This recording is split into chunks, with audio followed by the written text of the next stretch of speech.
دیر کے لیے بیٹھ جائیں.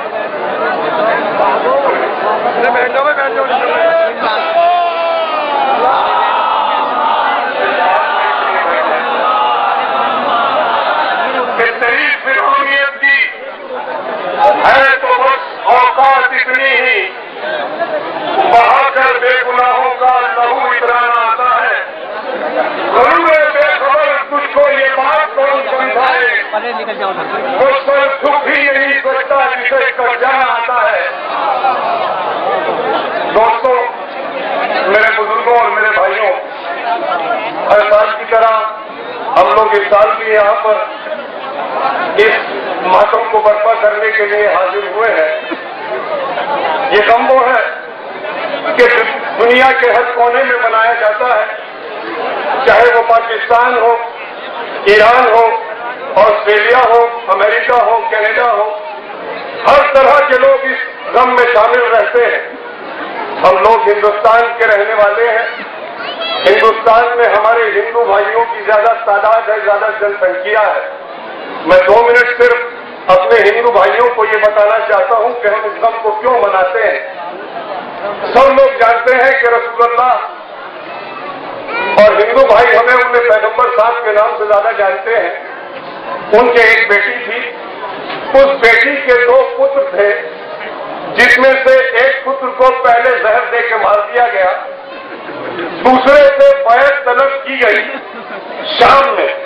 شام جو کہ دمشق میں ہے, وہاں کا جو شاشک یزید تھا وہ اتنا پاورفل تھا, اتنا طاقتور تھا کہ وہاں سے لے کے عراق, ایران اور افغانستان تک کے بارڈر پر اس کا راج تھا.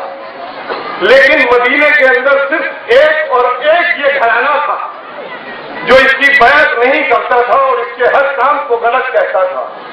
وہ صرف یہی چاہتا تھا کہ اگر یہ گھرانہ مجھے صحیح سمجھے تو پوری اس دنیا کے اندر پورے ان لوگوں کے اوپر میرا راج رہے گا.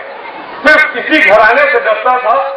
لیکن جیسے ہی بس کے اوپر بیٹھا, فوراً ولید کو جو کہ مدینے میں رہا کرتا تھا, اس کے پاس ایک خط بھیجا کہ امام حسین سے بیعت طلب کر. ہندو بھائی میرے سمجھیں کہ بیعت کے مطلب یہ ہوتے ہیں کہ میں اگر کچھ کر رہا ہوں تو جو میں کر رہا ہوں وہ بالکل صحیح ہے. اگر آپ اس میں ہاں کرتے ہیں تو آپ میری اس بات کو صحیح قرار دیتے ہیں.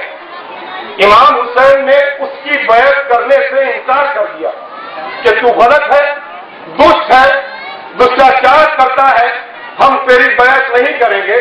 تو اس نے کہا کہ ہم آپ کا سر قتل کر گئے. امام حسین نے کہا کہ ٹھیک ہے, یہ بات ہم کل کریں گے. لیکن امام حسین نے جنگ کرنے کے بجائے اس جگہ کو چھوڑنا بہتر سمجھا اور وہاں سے حج کے لیے نکل پڑے اپنے کچھ ساتھیوں کو لے کر, جن کی تعداد 72 بتائی جاتی ہے. ان 72 کے اندر ان کے ساتھ ان کے بچے, ان کے گھر والے, یہ سب لوگ تھے. یہ لوگ جب مکے میں پہنچے تو مکے میں جا کے جو عالم دیکھا تو وہاں یہ دیکھا کہ لوگ حاجیوں کے بھیس میں امام حسین کے قتل کی تیاری کر رہے تھے.